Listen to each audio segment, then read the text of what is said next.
Hello नमस्कार, welcome. आप सभी का बहुत बहुत स्वागत है साथियों। आप सभी को तहे दिल से अभिनंदन मेरे प्यारे साथियों। मेरे प्यारे साथियों, आज यहां पर एक छोटी सी एक विचारधारा, एक फैक्ट मैं आपके सामने लेकर आया हूं। आप सभी ने आकाश की तरफ जरूर देखा होगा, और आकाश का जो रंग होता है वो क्या होता है साथियों? नीला होता है। क्यों होता है आकाश का रंग नीला? इसके बारे में आपने कभी जानने की कोशिश की है और नहीं की है साथियों? तो आज अपन इसके बारे में कुछ जानने की कोशिश करते हैं। यानी कि पृथ्वी पर रहने वाले प्रत्येक मनुष्य प्रतिदिन आकाश की तरफ जरूर देखता है साथियों, और उसने अपने आप में यह सोचा भी होगा कि आकाश का जो कलर होता है वो नीला क्यों दिखाई देता है साथियों। आकाश का रंग नीला प्रकाश की प्रकिरण के कारण दिखाई देता है साथियों। जब प्रकाश का प्रकिरण होता है तो उससे आकाश क्या होता है? नीला होता है। अब आपके दिमाग में आ रहा होगा साथियों कि सर ये प्रकाश का प्रकिरण होता क्या है साथियों?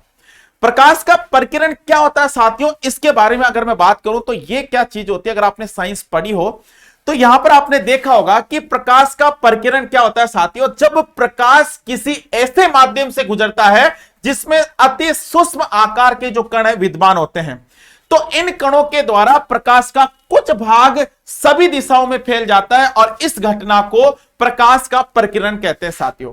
लाल रंग के जो प्रकाश के कण होते हैं, प्रकाश का जो प्रकिरण होता है सबसे कम तथा बैंगनी रंग का सबसे अधिक होता है साथियों। कभी भी अगर आप देखा जाए तो लाल रंग का जो प्रकिरण होता है वो सबसे कम होता है, जबकि बैंगनी का क्या होता है? सबसे ज्यादा होता है साथियों।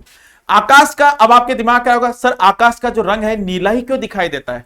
तो मेरे प्यारे साथियों, आकाश का रंग नीला इसलिए दिखाई देता है कि सूर्य के प्रकाश की जो किरणें वायुमंडल से होकर जब गुजरती है तो मार्ग में आने वाली जो धूल के कण होते हैं वह अन्य पदार्थों से शुष्क कणों द्वारा इसका प्रकिरण होता है साथियों। और बैंगनी और नीले रंग के प्रकाश का प्रकिरण लाल रंग की अपेक्षा 16 गुना ज्यादा होता है साथियों। अगर मैं बैंगनी और लाल की बात करूं, इसकी तुलना करें तो लाल से बैंगनी कितना गुना ज्यादा होता है? 16 गुना ज्यादा होता है। अतः बैंगनी एवं नीले प्रकाश के चारों ओर अगर मैं बात करता हूं साथियों फैल जाता है। जो बैंगनी होता है वो यहां पर अगर मैं बात करता हूं इस प्रकाश नीले प्रकाश के चारों ओर फैल जाता है, और प्रकाश हमारी आंखों तक पहुंच जाता है, जिसके कारण आकाश नीला हमें दिखाई देता है साथियों।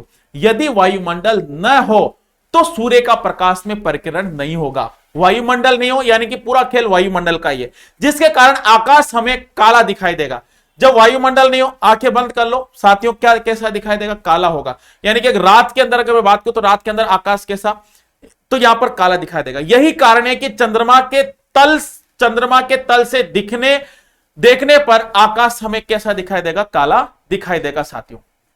अगर मैं साथियों ये सब बातें अपने जानने की कोशिश की और बहुत अच्छे से। धन्यवाद साथियों, आपका बहुत बहुत अभिनंदन।